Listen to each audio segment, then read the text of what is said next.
नमस्कार दोस्तों, कैसे हो आप? I hope you are well and doing very well job. Guys, आज एक और हम टॉपिक की चर्चा करेंगे। जैसे कि आपने थंबनेल में देखा ही होगा, पंचायती राज के विषय में। क्यों पंचायती राज लाया गया, क्यों ज़रूरी है पंचायती राज? दोस्तों, हम आज इसको डिस्कस करेंगे। उससे पहले कि आप यदि हमारे चैनल में नए हैं तो चैनल को सब्सक्राइब करें और अपने दोस्तों तक भी शेयर कर दीजिए। तो लेट्स दोस्तों स्टार्ट करते हैं। सबसे पहले तो स्थानीय गवर्नमेंट की जेनेसिस कहाँ से हुई, इसकी उत्पत्ति कहाँ से हुई, हम इसको देखेंगे। इसकी उत्पत्ति के विषय में देखते हैं दोस्तों। प्राचीन काल के वैदिक पीरियड से ही इनके अवशेष देखने को मिलते हैं, बट उस दौरान चुनाव नहीं होते थे। और वहीं अर्बन गवर्नमेंट्स की भी बात किया जाए तो चोल डायनेस्टी के पीरियड में इसे ट्रेस किया जाता है। और आगे ब्रिटिश कॉलोनीज़ के दौरान भी देखा गया।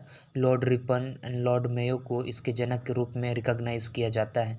इसे और मजबूत करने के लिए ब्रिटिशर्स ने समय समय पर रिफॉर्म्स करते आए हैं, जैसे कि 1907 रॉयल कमीशंस और विकेंद्रीकरण की नीति लाए। उसके साथ ही साथ 1919 में भी ट्रांसफेरेंस वर्ड्स यूज़ किया गया फर्स्ट टाइम गाइस। तो इस तरह से इन्होंने स्थानीय गवर्नमेंट का इस्तेमाल करते आ रहे थे। बट दोस्तों, जब इंडिपेंडेंट इंडिया में देखें तो जब कॉन्स्टिट्यूशन लिखा जा रहा था तब इसे शामिल करने या ना करें, इस पर काफ़ी ज़्यादा डिबेट्स हुई। बट उस दौरान नहीं ला पाए। इसका कारण भी मैं बता दूं गाइस। ना लाने के पीछे का कारण, यदि उस दौरान त्रिस्तरीय शासन लाते तो चांसेस ज़्यादा थी कि इंडिया टूट जाए। अर्थात उस दौरान जो इंडिया रिसेंटली इंडिपेंडेंस हुई थी, तो ऐसे में इंडिया को ज़्यादा सीवियर कंडीशन थी और क्रिटिकल बहुत ज़्यादा थी। तो ऐसे में गाइस, त्रिस्तरीय शासन अर्थात सेंटर और स्टेट और लोकल गवर्नमेंट में इस प्रकार की शासन व्यवस्था किया जाता तो ज़्यादा चांसेस थी टूट जाती थी, क्योंकि वहाँ संविधान निर्माता नहीं चाहते थे कि त्रिस्तरीय गवर्नमेंट को लाया जाए। परंतु उन्होंने पहले से ही डिसाइड किया था कि यदि भविष्य में यदि फेवरेबल हो, तुम्हारे जो कंडीशंस अच्छे इंडिया के फेवर में हो, तो तब तुम ले आना करके उन्होंने डीपीएसपी में इसके लिए प्रावधान किया गया है दोस्तों। यही मेन कारण थी कि उस समय इन्होंने कॉन्स्टिट्यूशन में नहीं डाला स्थानीय स्वशासन को। इसके उद्देश्य या पर्पस को देखें तो इसके उद्देश्य क्या है दोस्तों?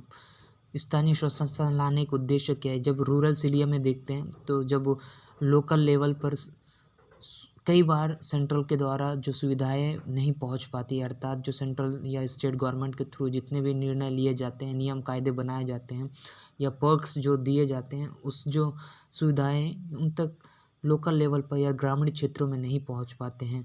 ये भी एक कारण था दोस्तों। और साथ ही साथ रिप्रेजेंटेटिव डेमोक्रेसी को पार्टिसिपेटरी डेमोक्रेसी बनानी थी, जो कि लोगों का भागीदारी होना बहुत ज़रूरी है, तभी एक अच्छी डेमोक्रेसी हो सकता है।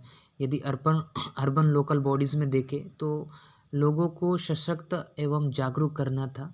उन्हें आभास करानी थी कि डिसीजन मेकिंग पावर में गवर्नमेंट के साथ आप भी अपने सहभागिता कर रहे हैं, ये थी। तो इनका सार या सारांश यही निकलता है दोस्तों कि डेमोक्रेसी को मजबूत करना है। अर्थात सही मायने में डेमोक्रेसी तभी फुलफ़िल होती है जब लोकल लोगों का भी डिसीज़न मेकिंग में सहयोग या भागीदारी होती है। ये थी सोल पर्पस। और लेकिन बाद में इसको इस्टेब्लिश करने के लिए इंडिपेंडेंट इंडिया जब हुई, जब बाद में इसको इस्टेब्लिश करने के लिए समय समय पर कमेटी लाई, जैसे कि बलवंत राय कमेटी, अशोक मेहता कमेटी, इस प्रकार की कमेटियाँ लाई। बट पूरी तरह से इसे इम्प्लीमेंट या नहीं कर पाए। तो इसी समय 64th and 65th constitution amendment bill भी आया, जो कि पूरी तरह से फेल रही या एबॉलिश किया गया। सो फाइनली नरसिम्हा राव की गवर्नमेंट में 1993 में 73वें एंड 74वें संविधान संशोधन में कॉन्स्टिट्यूशन ऑफ इंडिया में पार्ट 9 को जोड़ा गया, जो कि स्टेट गवर्नमेंट्स जो कि लोकल गवर्नमेंट को डील करती है दोस्तों। तब से लेकर आज तक त्रिस्तरीय शासन व्यवस्था किया गया है, चल रही है अभी तक। तो यह थी दोस्तों ब्रीफ नॉलेज पंचायती राज की।